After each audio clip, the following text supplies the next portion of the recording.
नमस्कार, मैं doctor M Tripathi, मनोचिकित्सक, वाराणसी। देखिए, किसी भी बड़े कार्य प्रयोजन से पहले, बड़े कार्य प्रयोजन से मेरा मतलब है कि अगर सपोज आप फाइनल एग्जाम में जा रहे हैं, किसी इंटरव्यू में देने जा रहे हैं, कोई लंबी सफ़र करने जा रहे हैं, या बहुत बड़ा फैमिली गेट टुगेदर होने वाला आपके घर में, किसी की शादी है, ब्याह है या फंक्शन है, या किसी ऐसे सोशल गैदरिंग में आप जाना चाह रहे हैं, उसके पहले एक सामान्य सी घबराहट और बेचैनी होना स्वाभाविक सी बात है।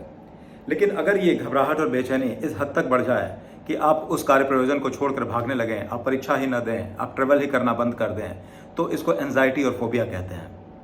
एंजाइटी कहने का मतलब है कि इसमें ऐसे लक्षण महसूस होते हैं जिससे आप बड़ा ही घबराए हुए महसूस करते हैं और आपके शरीर में कुछ ऐसी अनुभूति होती है जैसे कि धड़कन का तेज होना, सीने में जलन होना, मसल का टेंशन में आ जाना, और कभी कभी तो ऐसा होने लगता है कि बहुत कच्ची कच्ची डकारें आने शुरू हो जाती हैं और पेशेंट बहुत ही बेचैन हो जाता है, जिसकी वजह से उसकी नींद भी उड़ जाती है। ऐसे सामान्यतः देखा जाए तो एंजाइटी होना बहुत ही स्वाभाविक सी बात है। देखा गया है पूरे विश्व में हर चौथा व्यक्ति किसी न किसी एंजाइटी से ग्रसित है। लेकिन एंजाइटी इस हद तक अगर होने लगे जिसकी वजह से आपके दिनचर्या और आपके जो सामाजिक गतिविधियां हैं उसमें बदलाव आने लगे, तो समझिए ये बीमारी का स्वरूप लेते जा रहे हैं। मैं आपको एक सच्ची घटना का उदाहरण देता हूँ। हमारे पास कुछ दिनों पहले एक पेशेंट आए और उनके साथ उनकी पत्नी भी थी। वो दोनों ही हमारे चैम्बर में आए और इनफैक्ट दोनों ही घबराए हुए थे। उनकी पत्नी का कहना था कि देखिए, ये मेरे पास 1.5 लाख रुपए का टिकट है, हवाई जहाज़ का टिकट, इसको हम लोगों ने 2 महीने पहले करवाया था, और जब से इस टिकट को करवाया है मेरे पति, जो कि बड़ा परेशान रहने लगे हैं, वो तब से घबराए हुए हैं। वो सिर्फ सोच के इस बात से घबरा जाते हैं कि हम कैसे ट्रैवल करेंगे, 4 लोगों को साथ में एक साथ कैसे लेके जाएंगे। और कभी कभी तो आजकल मोबाइल में जब जब मैसेज आ जाता है कि हाँ आपकी फ़्लाइट की टाइमिंग ये है, आप ऐसा करें, तो कभी कभी मोबाइल में मैसेजेस आते हैं। अगर आजकल आप हवाई जहाज़ से सफ़र कर रहे हैं तो वो जब जब मैसेज देखते हैं तो और घबरा जाते हैं। तो पिछले 2 महीने से इनकी दिनचर्या बड़ी ही प्रभावित होने लगी थी।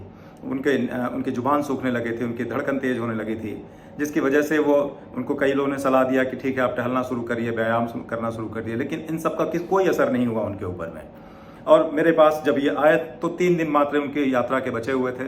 तो उन्होंने हमसे पूछा कि बताइए हम क्या करें, अगर ये नहीं जाते हैं तो हम सब भी कैसे जाएंगे, क्योंकि इसकी वजह से हमारे सारे टिकट, अब तो बहुत कम समय बचा है, इसलिए टिकट मुझे कैंसिल ही करना पड़ेगा। तो मैंने उन्हें समझाया, मैंने बताया कि देखिए ये एक एंजाइटी है, आपको स्पेशल टाइप की फोबिया है, ट्रैवलिंग में आपको दिक्कत हो रही है, शायद इसी वजह से आप पहले कभी हवाई जहाज़ में चढ़े हैं। तो उन्होंने बताया कि हाँ, पहले 8-10 साल पहले मैं 1-2 बार गया हूँ, लेकिन उस समय भी मुझे हल्की फुल्की बेचैनी होती थी, तब मैं अपने आप को संभाल लेता था। उसके बाद से कभी ऐसा जाना नहीं हुआ। मुझे कभी कभी लिफ्ट में भी मैं चढ़ता हूँ, बंद बंद कमरे में रहता हूँ, तब भी मुझे बड़ी सफोकेशन सी होती है और मुझे सांस लेने में तकलीफ होती है। मुझे ऐसा लगता है कि मेरी सांस गंभीर, पूरी गहरी सांस हम नहीं ले पा रहे हैं, और मेरी धड़कन तेज हो जाती है। और कभी कभी ऐसा लगता है कि कुछ यहाँ पे सीने के पास में, मेरे चेस्ट के पास में कुछ अटका हुआ है। और यहाँ आपके आने से पहले 4 दिन पहले मेरी तबीयत इतनी सीरियस हो गई थी कि मुझे रात में खाना खाने के बाद मुझे हॉस्पिटल लेके जाना पड़ा। वहाँ पे डॉक्टर्स ने मेरा ECG किया, इको किया, सारे जांच किए, और कहीं कुछ नहीं आया। और डॉक्टर्स का कहना था कि इनको गैस चढ़ गई है, इनको गैस की वजह से ये परेशानी है। लेकिन ऐसा नहीं था। उस व्यक्ति के साथ में उसको एक एंजाइटी और पैनिक अटैक वाले सिम्टम्स थे। उस पैनिक अटैक्स में वो इतना परेशान हो गए थे जिसकी वजह से उनकी दिनचर्या बड़ी प्रभावित हो रही थी। तो मैंने उनको बाद में एक टैबलेट लिखा और बोला कि आप इस टैबलेट को खा करके, अभी आपके पास 3 दिन का समय है, तो आप टैबलेट खा करके मुझे जैसा हो मुझे बताइए। और वो अगले दिन से ही काफ़ी कंफर्ट महसूस करने लगे और उनकी यात्रा मंगलमय हो गई, और वो फिर घूम के आए। उनके परिवार वालों ने काफ़ी मुझे शुक्रिया भी किया।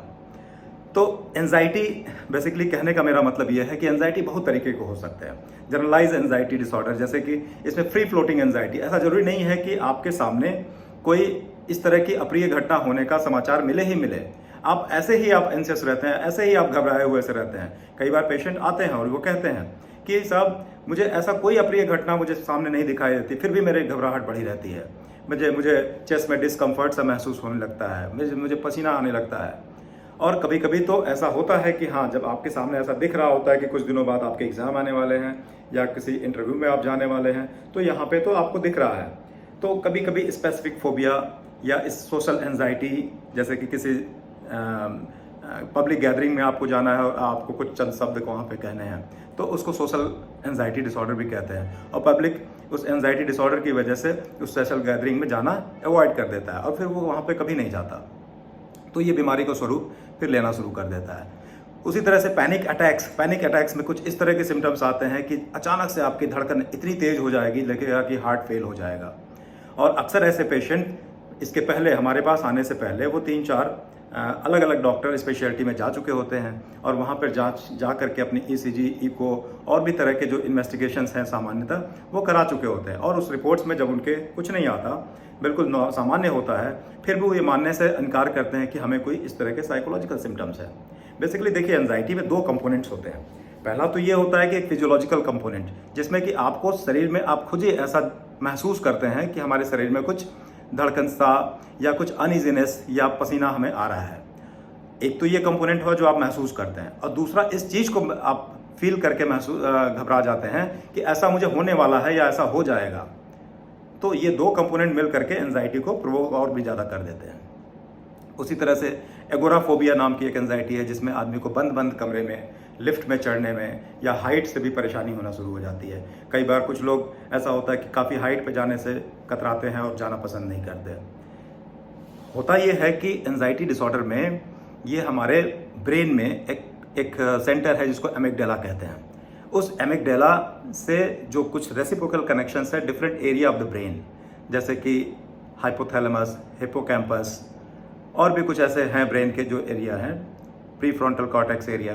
तो ये जो सेंटर्स हैं वो हमारे रिस्पिरेटरी रेट को, हार्ट रेट को, कॉर्टिसोल लेवल को वो रेगुलेट करते हैं। तो एमिगडाला में जब भी कुछ इस तरह के अप्रिय घटना होने की सूचना आती है तो वो उस सेंटर को एक्टिवेट करता है और फिर हमें इस तरह की शारीरिक गतिविधियां या अप्रिय अनइजीनेस हमारे शरीर में महसूस होता है, जिसको कि हम एंजाइटी डिसऑर्डर का नाम देते हैं।